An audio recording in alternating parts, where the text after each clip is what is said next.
là là, les amours de jeunesse. Ils peuvent parfois être tellement intenses qu'ils nous poussent à commettre des actes non réfléchis.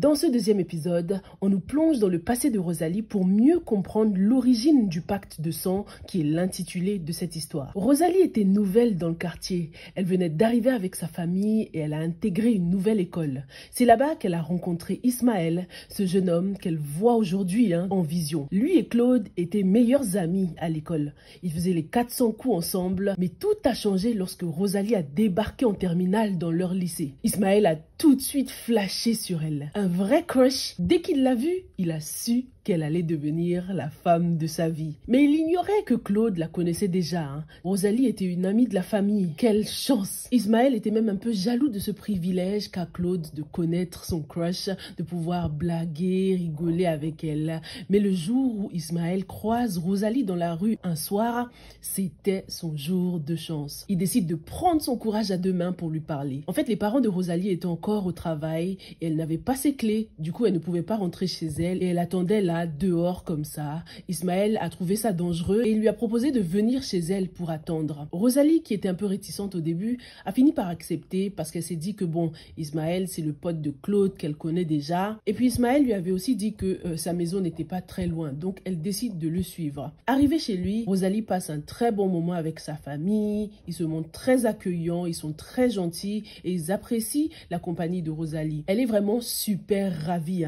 Ismaël a gagné des points. Elle l'apprécie beaucoup et elle finit même par lui donner un petit bisou à la fin de la soirée. Après ce fameux soir, ils ont continué à se voir, à sortir en cachette et ils ont même décidé de passer à l'acte. Tellement ils s'aiment aujourd'hui. Le père de Rosalie est le proviseur de leur lycée et ce dernier est totalement contre cette relation. Hors de question pour sa fille de rater sa vie avec un cancre insignifiant comme Ismaël. Rosalie doit faire médecine. Elle a un avenir brillant qui l'attend, donc cette relation doit s'arrêter net.